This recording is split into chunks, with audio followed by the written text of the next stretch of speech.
80,000 కోట్లు అవుతుంది. అది వెంటనే అమలు చేస్తారా లేదా అన్న దాని మీద ఆధారపడదు. ఎందుకు అంటే అతను నవరత్నాలు వచ్చిన ఏడాదే బిగిన్ చేశాడు. ఇప్పుడు వీళ్ళకి సమస్య అదే. వీళ్ళు సూపర్ 6 అనేది మనం అధికారంలోకి రాగానే అన్నారు. ఓ నెల అయిపోయింది కదా, మళ్ళీ 2వ నెల 3వ నెల ఇప్పుడు చూస్తే మళ్ళీ ఓట్ ఆన్ అకౌంట్ బడ్జెట్ మళ్ళీ ఎక్స్టెండ్ చేద్దాం అనుకుంటున్నారు. అంటే ఏంటి అర్థం? ఓట్ ఆన్ అకౌంట్ బడ్జెట్లో డబ్బులు ఉంటేనే ఇస్తారు, డబ్బులు లేకపోతే ఎవరు కదా. కాబట్టి ఇదో పెద్ద చర్చ.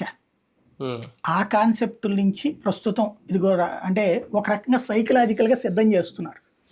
రాష్ట్రం అతను నాశనం చేసేసాడు కాబట్టి ఇవ్వలేకపోతున్నాం, కొంచెం టైం తీసుకుంటది అని పబ్లిక్ ని మోటివేట్ చేసే ఉద్దేశం అది. ఇదే టైంలో వైసీపీ కూడా సైకలాజికల్ గా సిద్ధం కావాల్సిన అవసరం ఉందా? డేంజర్ బెల్స్ కొట్టడం మొదలు పెట్టారా బాబు గారు?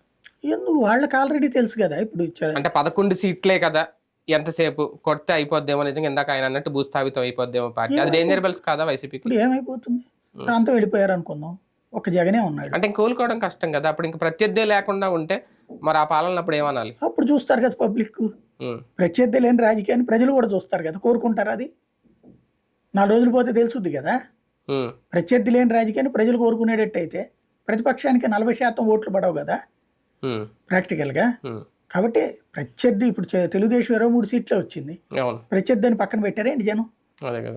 కాబట్టి ప్రతిపక్ష రాజకీయం అనేది ప్రజలు కోరుకుంటారు, అది ఉండాలి కూడా. అది దాన్ని భూస్థాపితం చేశారు. ఫర్ ఎగ్జాంపుల్ కిందసారి 23 మందిని తీసుకెళ్లారు, ఏమైంది?